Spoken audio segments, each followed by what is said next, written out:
Hey guys, welcome to my channel. This is how to do a pro silk press at home, start to finish. You want to get your flexi brush and your blow dryer. Okay, you want to have your blow dryer on high and you want to also have it on hot. This is the only way you're going to get it as nice and sleek and smooth and flowy as you want. So as you can see what I'm doing here, I'm just brushing my hair in the direction I want to blow dry it, and I'm adding some tension to it. That's why I like this flexi brush, because it grabs the root and adds a little tension to it.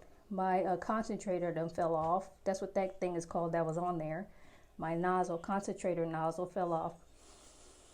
So you're going to concentrate on the root area, pull it tight with the brush so that it's not too much tension on your hair. But you're going to concentrate on the root area, and then once you got the root area blow dried, you're going to follow the brush down with the blow dryer, as you can see me doing now. Now that I've already got my roots blow dried and smoothed out, and you'll see how straight my hair gets just by doing these things that I'm telling you to do.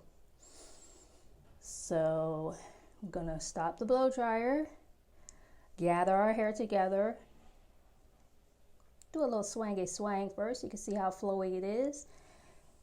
And then after we comb through it, so you can see how nice and flowy and straight it is, we're going to gather the hair and pin it away so we can get to the next section.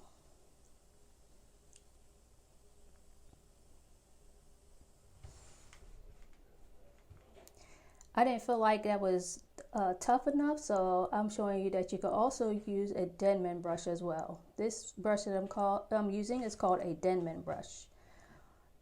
This brush is the best for curly hair. It gives you that definition that you want, so it gives you that retention, gives you that tension that you need on your hair to get your roots straight. And you just follow that down as well with the blow dryer. Just doing a pulling test to see if I pull my hair, will it all fall down in one big clump, or will it fall down separately? And it did. It's doing great. My hair dries great. I love how my hair dries. I can always tell if something ain't right because it'll be sticking off instead of laying down once I blow dry it. So gather all your hair together, clip it away. But first, before you do that, we're going to put some oil sheen on there. That heat protective olive oil that we had, that I showed you in the beginning, we're going to put that on our hair. Clip the hair away, and then go to the next section. Now I'm going to speed it up because I don't want you to have to sit here and watch me do this, because the video would be extremely too long. But we're just going to do the same thing, parting our sections and using our brush as the tension. So I guess I like this brush better, so I started going with this brush because it gave the hair more tension that I needed to get everything straight. As you can see how silky smooth it is, and that's just with the blow dry. I haven't even flat ironed it yet. So gather this section after you put your heat protectant on, and then move to the next section. I like to do my front sections first. Sometimes I start in the back. But don't forget to put your anti-breakage spray on there, and then once you blow dry everything down nice and smooth, put your heat protectant on, and then re-section your section with a clip to keep it secure and everything nice and neat. So this is my last section. I'm just slowed it down to show you I'm putting on my heat protectant. Then I'm going to take all my clips out. I'm going to brush everything down and take all of my clips out.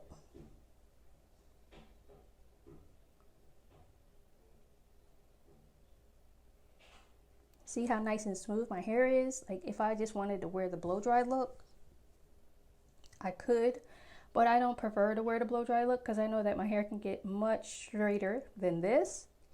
So I like to flat iron it as well, and that's the next step that we're going to be going into after I brush my hair through several times and distribute the heat protectant. That's how you can distribute the heat protectant. See how swingy it is? That's what you want. But I noticed in the back it wasn't laying down super straight like I would like it to once I swung my hair.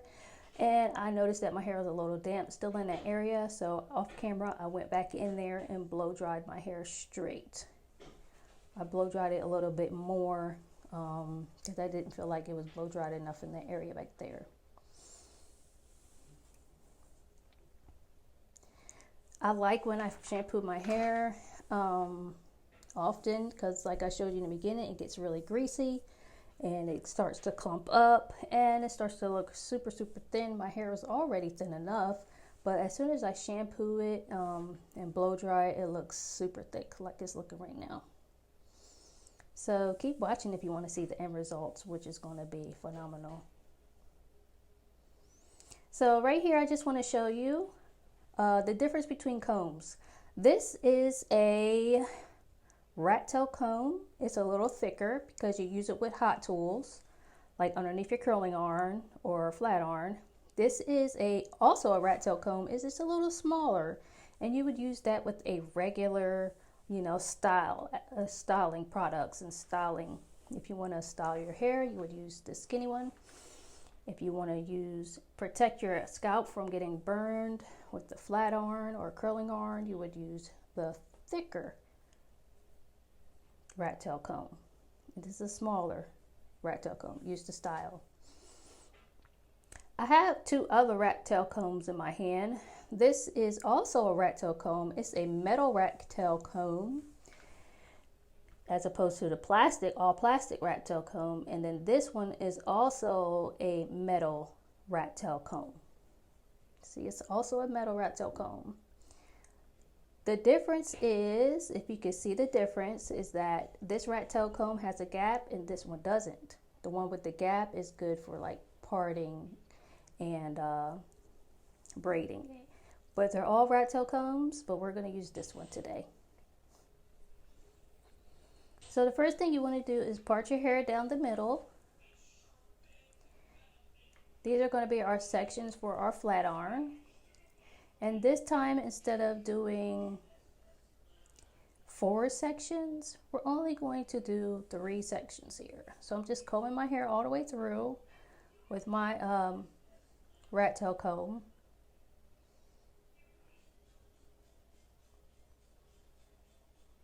The thicker one, so I can do the chase method. And I got my flat iron. My flat iron is on 450. I like to use the max heat. I think it can go higher than that, but I usually do 450. You can, I forgot what my flat iron name is called, but you can look at it in the description below. It's also in there if you want to order it for yourself. And I swear by this flat iron, I don't like using any other flat iron but that one. As you can see, my roots are clean. My scalp is clean. I'm just looking at my scalp to make sure everything looks good. And now, just like we did with the 4 parts, I'm going to go from the crown and down to the back of the ear and make my first part, my first section, to separate my front from the back. So this is my first section. I'm gathering all the back hair. I just want you to see that luster and shine on that hair right there. So I had to flip it for you. I had to flick it and shake it up for you so you can see what it do. If your hair is not flowing like that and going back in place, you need to rewash it with some clarifying shampoo and then do the shampoo that I showed you after the clarifying shampoo situation, because that just means that you still have too much product on your hair. A little bit of product goes a long way, trust me. My hair is super thin, so I don't like to put a whole bunch of products on my hair. I try to stay as light with the products as possible.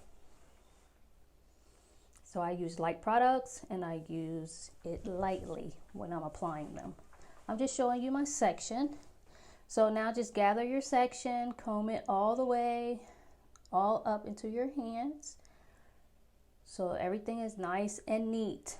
We need everything to be nice and neat when we're doing our at-home silk press. And me, as a professional, I am a professional licensed cosmetologist. I do have my license. I would do your hair like this as well when I'm in the salon. Every step that I'm doing is the same thing that I would do to your hair. And subscribe to my channel.